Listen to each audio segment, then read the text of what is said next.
याकरता मागे झाले. एकाने या प्रसंगाचं सुंदर वर्णन केलेलं आहे. इतिहासामध्ये कधी कधी अशी वर्णनही फार असावी लागतात, त्याच्याशिवाय ते प्रसंग आपल्यापर्यंत पोहोचत नाहीत. तुमचं सगळ्यांचं भाग्य. काल आदरणीय बाबासाहेब पुरंदरे, महाराष्ट्र भूषण, एक शिवतपस्वी माणूस ज्याला म्हणायला पाहिजे आपण, ज्यांनी आपलं आयुष्य अख्खं खर्ची घातलं या गोष्टी करता, असे व्यक्ती काल तुमच्या समोर इथे येऊन गेलेत. तुमच्या बदलापुराला त्यांचे पाय लागलेत. किती भाग्याची गोष्ट आहे. बाबासाहेबांनी राजा शिवछत्रपती ज्या पद्धतीने मांडलं त्या सगळ्या गोष्टी, इतिहास वृक्ष करून सांगायचा नसतो, तो गोष्टी रूपानेच सांगावा लागतो. वृक्ष करून सांगायला सुरुवात केली ना तर किती योग्य सांगत असले तरी लोक फार तर झोपा काढतात. आता मी सणावळ्या सांगायला सुरुवात केलं, काय होईल? त्यातून एखादा माणूस कफ प्रकृतीचा असेल, आयुर्वेद असल्यामुळे आमची प्रकृती कुठेच सुटत नाही ना. कफ प्रकृतीची माणसंही उभं राहिल्याही झोपतात बरं का, सहज जातात असं सांगतो.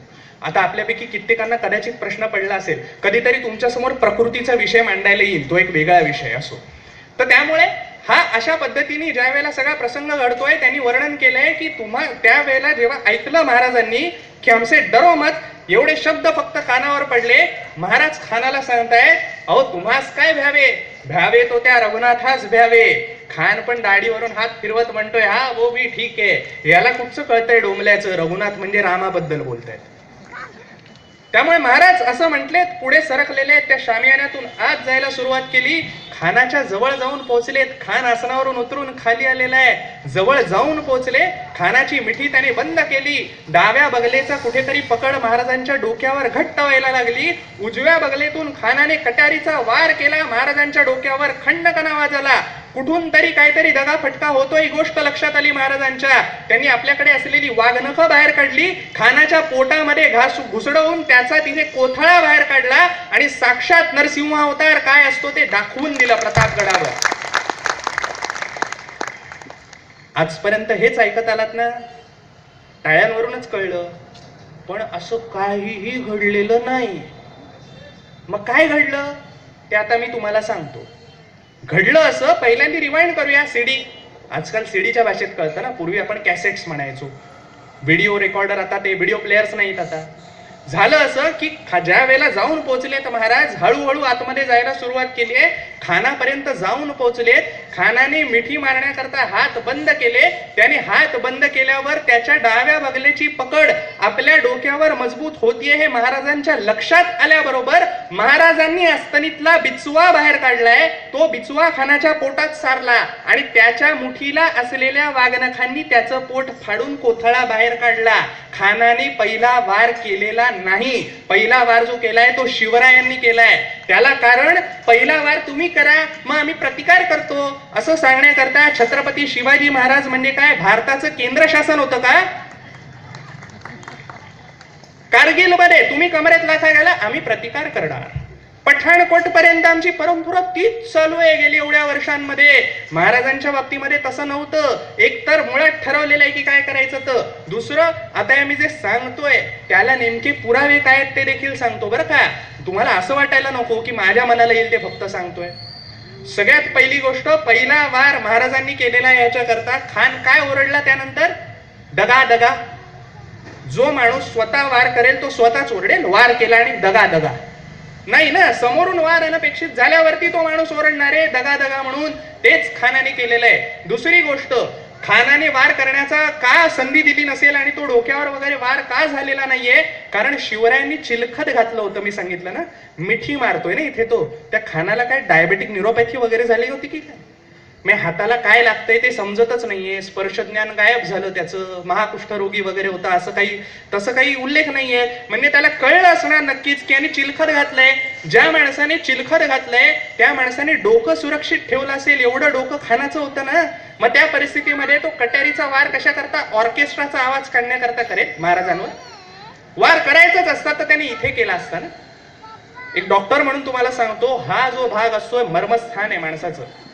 या सगळ्या भागामध्ये internal carotid artery, jugular vein ह्याच्यासारखी स्ट्रक्चर्स असतात. एक पिन टोचली गेली तरी रक्ताची चिळकांडी उडते. आता कोणाला मार्गदर्शन करत नाहीये, कोण काय डोक्यात येईल सांगू नाही शकतो. सतत फुटनोट्स द्यावे लागतात आम्हाला आपल्या. तर त्यामुळे हे फक्त एवढ्याच करता सांगतोय, खानाला वार करायचा असता तर त्याने तो इथे केला असता, तो केलेला नाही, सगळ्यात पहिली गोष्ट. दुसरी गोष्ट, सांगितलं तसं महाराजांनी पहिला वार केलाय, आणि जो वार केलेला आहे तो वाघनख वापरलेली नाही, तिथे बिचवा वापरलेला आहे. अहो, तो खानासारखा अडदाण माणूस, पायघोळ मुघली झगा त्याचा, त्यातून वाघनख घातलेत का आपण? वाघनख ज्यांनी घातलेत त्यांना माहित असेल, जेमतेम अर्धा इंच बाहेर येतात बोटात घातल्यावर. त्या खानाच्या पोटात सारण्याचा प्रयत्न केला असताना तर जेमतेम त्याचा अंगरका फाटला असता, पोटावर 4 ओरखडे उठले असते, आणि इतिहासाला सांगावं लागलं असतं की शिवरायांनी गुदगुल्या करून करून खानाला मारून टाकलं. आजकाल आम्ही अहिंसक झालोय ना, सगळा इतिहास अहिंसक सांगायचा असतो, तशा पद्धतीने हे सांगावं लागलं असतं आम्हाला. पण वापरलेली वाघनख नाहीत, वापरलेला बिचवा आहे. याचा दुसरा सगळ्यात मोठा पुरावा सांगतो. छत्रपती संभाजी महाराजांनी बाकरे शास्त्रींना दिलेलं जे दानपत्र आहे, त्या दानपत्रात शंभूराजे स्पष्टपणे म्हणतात की माझ्या वडिलांनी अफजल खानाचा वध हा त्याच्या पोटात बिचवा सारून केलेला आहे. अजून काय पुरावा पाहिजे आम्हाला? इतर कोणी नकोत याकरता. आणि बिचव्याचं आपण जर पाहिलं असेल, बिचवा हातात घेऊन करवतीसारखे आरे असतात त्याला, कधी कधी जाताना सरळ पोटात जातो, येताना मालमसाला घेऊनच बाहेर येतो. त्यामुळे तो जो वापरला तो बिचवा वापरून नंतर पुढे पोट पाडले. हे सगळं झाल्यानंतर मागे कुठेतरी दणकन आवाज झाला. महाराज मागे वळून बघेपर्यंत त्यांच्या लक्षात आलं मागून कोणतरी त्यांच्यावर वार करण्याचा प्रयत्न करत होता, पण त्यांच्याच अंगरक्षकाने तो वार आपल्यावर झेलला. पुढच्याच वारामध्ये जो वार करत होता त्याचे 2 तुकडे करून टाकले. जो वार करत होता त्याचं नाव होतं बडा सईद, ज्याला आपण सय्यद बंडा या नावाने ओळखतो. किती चुकीच्या गोष्टी बघा आपल्या मनावर बिंबवल्या जातात. दादोजी कोंडेव नाही, दादाजी कोंडेव. नेताजी पालकर नाही, नेतोजी पालकर. काही लोक तर ते मुरारबाजी देशपांडेंचं मुरारबाजी हेच नाव होतं असं त्यांना वाटतं. त्यांचं नाव मुरार, वडिलांचं नाव बाजी, आणि पुढे देशपांडे. तर ह्या गोष्टी लक्षात घेणं त्या निमित्ताने फक्त महत्वाचं. अर्थात हा जो मागून वार ज्याने केला तो बडा सईदनी केला, ज्याने आपल्या अंगावर झेलून पुढे त्याचा खात्मा केला. त्या वीराचं नाव होतं जीवा महाले, महाराजांचे अंगरक्षक. आणि म्हणून होता जीवा म्हणून वाचला शिवा, ही म्हण रूढ झाली, ती त्यामुळे रूढ झाली. त्यांनी स्वतःवर झेललेलं आहे ते. आणि हे सगळं झाल्यावर मग पुढे काही ठिकाणी अशी वर्णन आहे की तो कृष्णाजी भास्करी महाराजांवर वार करायला आला. त्याही परिस्थितीत महाराज त्यांना सांगतायत की तुम्ही दूत आहात म्हणून आम्हाला अवध्य आहात. त्यांनी नाही ऐकलं. पुढच्याच वारामध्ये महाराजांनी त्याचाही खात्मा केला. अर्थात इतिहासकार वासी बेंद्रेंसारखे जे तज्ञ आहेत त्यांनी आपली मतं या बाबतीमध्ये नोंदवून ठेवताना असं सांगितलेलं आहे की असं घडलेलं नाही.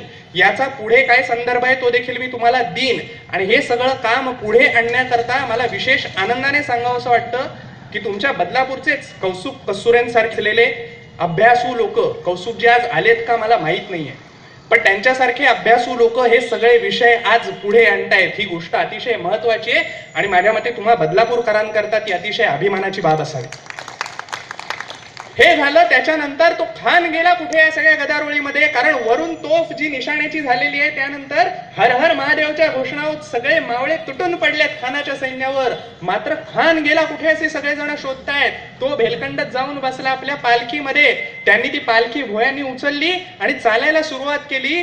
खानाची शोधाशोध चालू असताना एक वीर खानाच्या मागोमाग गेलेला होता. त्यांनी त्या भोयांचे पाय हवेतच छाटून टाकले, खानाचं मुंडकं छाटलं आणि महाराजांच्या समोर घेऊन उभा राहिला आणि म्हणाला, राज खानाला शोधत होतात ना? हो बघा खान. या वीराचं नाव होतं संभाजी कावजी. महाराजांनी सांगितलं की याचा पिंजरा करा आणि मासाहेबांकडे पाठवून द्या, कारण सूड घेतला गेलेला आहे, ही गोष्ट कळायला पाहिजे याच्याकरता. मात्र खानाच्या या ज्या शवाची विटंबना आमच्याकडून झाली नाही, त्याला तिथेच गडाच्या पायथ्याशी पुरलं गेलं. मगाचपर्यंत ज्याला मी भोपरीचा गड असं म्हणत होतो ना, तिथे हा शिवप्रताप झाल्यानंतर त्या गडाचं नाव प्रतापगड असं झालं आणि आज आपण त्या नावाने ओळखतो. आमचं दुर्दैव बघा की आमच्यावरचे संस्कार आहेत की मरणांतानी वैराणी, ज्याच्याबद्दल आम्ही खानाचं थडगं तिथे बांधून त्याला तिथे पुरला महाराजांनी, ते पुरल्यानंतर तिथे वरती दर्गा उभा राहतो आणि त्यानंतर तिथे उरूस भरतो आणि त्या खानाचा पीर अफजल वगैरे होतो. हाजी वगैरे विशेषणं लागतात जी त्याला माहितही नसतील की आपण हजला कधी गेलो होतो बोंबलायला, खानालाही माहित नसेल, पण विशेषणं लागतात. त्याच्या पुढची मजा, आमचेच लोक तिथे जात आहेत आणि अफजल खानाच्या कबरीवर नवस बोलतायत. मध्यंतरी एक माता आम्हाला सापडल्या होत्या. त्यांनी सांगितलं, हे बघताय तुम्ही, हे नवसाच्या प्रसादाने झालंय. म्हटलं आधी म्हटलं नवसाच्या प्रसादाने जर मुलं वगैरे होत असती तर नवसायासे मुले होती तरी का करणे लागे पती. असं मी नाही म्हणत आहे, संत तुकाराम महाराज म्हणून गेलेले आहेत. तुकोबा म्हणालेच नसते तसं, त्यातून म्हटलं झालंच. तर कोणाच्या नवसाने होतंय? अफजल खान. म्हटलं त्या अफजल खानाच्या नवसाने पोरग झालं तर ते काय कार्ट निपजेलो, एवढी गोष्ट आम्हाला कळत नाही. आणि आम्ही अगदी आदराने तिथे हातबीत जोडत असतो. तमाम हिंदुत्ववादी संघटनांचं खरं म्हणजे अभिनंदन आहे की त्यांनी एकत्र येऊन तो जो उरुस वगैरे हा प्रकार होता हाणून पाडला. लक्षात घ्या, इथे प्रश्न धर्माचा नाहीये. इथे प्रश्न जो आहे तो अस्मितेचा आहे की जो शिवरायांच्या नरड्याचा घोट घेण्याकरता आला त्या अफजल खानाच्या नावाने उरुस कसले भरवायचे. अहो आजही अफजल वधाच्या दिवशी, शिवप्रतापाच्या दिवशी मी साताऱ्यात होतो व्याख्यानाला, आजही कटआउट्स उभारून दिले जात नाहीत अफजल वधाचे. काय परिस्थिती हो. बरं, ह्याच्यामध्ये मी तुम्हाला सांगतो की कुठल्याही धर्माचंही गोष्ट नाहीये, ह्यात फक्त राजकारण आहे. त्याला कारण असं की खरं म्हणजे कुठलाही मुसलमान हा अफजल खानाला पूजनीय मानणं तर सोडून द्या,